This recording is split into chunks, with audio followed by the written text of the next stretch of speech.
Siklus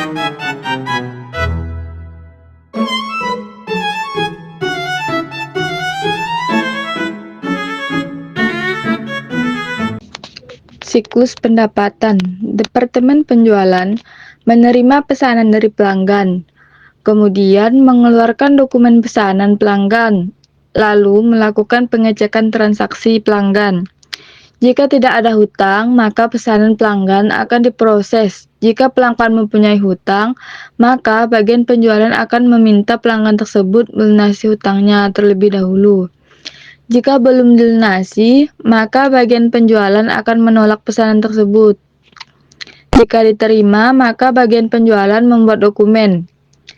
Dokumen pesanan pekerjaan sebanyak 3 dokumen dan surat perintah kerja sebanyak 2 buah.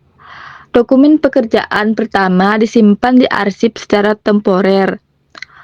Dokumen kedua diberikan ke pelanggan untuk menagih pembayaran pekerjaan. Dokumen ketiga dan 2 buah dokumen perintah kerja dikirimkan ke Departemen Pekerja Lapangan.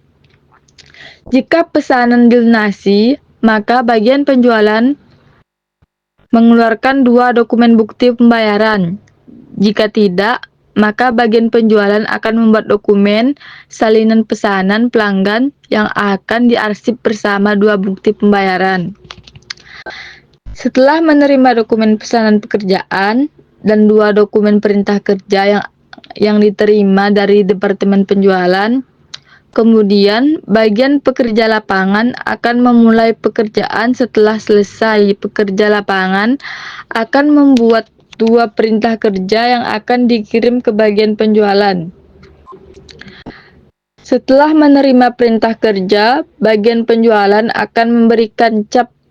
Selesai setelah itu, bagian penjualan akan membuat dokumen surat tagihan sebanyak 3 buah. Dokumen pertama akan dikirim ke akuntansi. Dokumen kedua diarsipkan secara temporer. Dokumen ketiga akan dikirim ke pelanggan. Jika pelanggan tidak melunasi, akan pesanan akan ditolak. Jika pelanggan melunasi, bagian penjualan akan menerima bukti salinan penerimaan.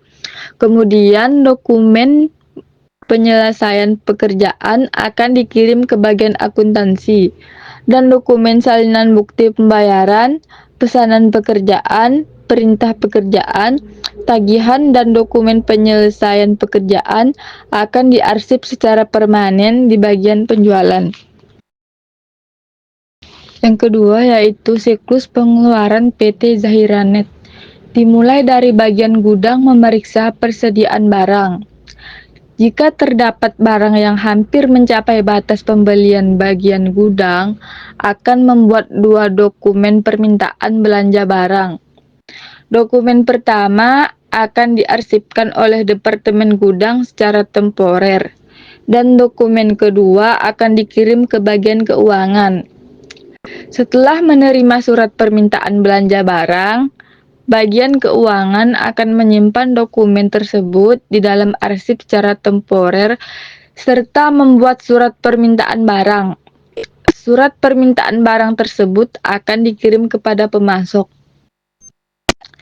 Pemasok yang menerima surat permintaan barang dari bagian keuangan akan menyiapkan barang pesanan dan menyiapkan dokumen surat permintaan barang, slip pengepakan, dan nota tagihan. Surat permintaan barang dan slip pengepakan akan dikirim ke bagian gudang, sedangkan untuk nota tagihan akan dikirim ke bagian keuangan. Bagian keuangan yang menerima nota tagihan dari pemasok akan menduplikat nota tersebut, kemudian data tersebut akan dikirim ke bagian akuntansi. Setelah menerima dokumen permintaan barang dan slip pengepakan, bagian gudang akan mencocokkan barang dengan surat permintaan belanja barang yang sudah diarsipkan. Jika barang sesuai, bagian gudang akan menyiapkan 3 dokumen penerimaan barang. Dokumen pertama akan dikirim ke bagian keuangan. Dokumen kedua akan dikirim kepada pemasok, dan dokumen ketiga beserta dengan surat permintaan barang akan diarsip secara permanen oleh bagian gudang.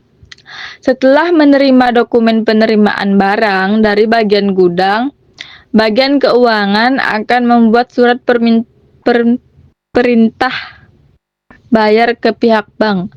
Setelah pembayaran selesai, bagian keuangan akan menerima bukti pembayaran sebanyak 2 buah. Dokumen pertama akan dikirim ke bagian akuntansi, dan bukti pembayaran kedua, nota tagihan, surat permintaan barang, dan surat penerimaan barang akan diarsip secara permanen oleh bagian keuangan.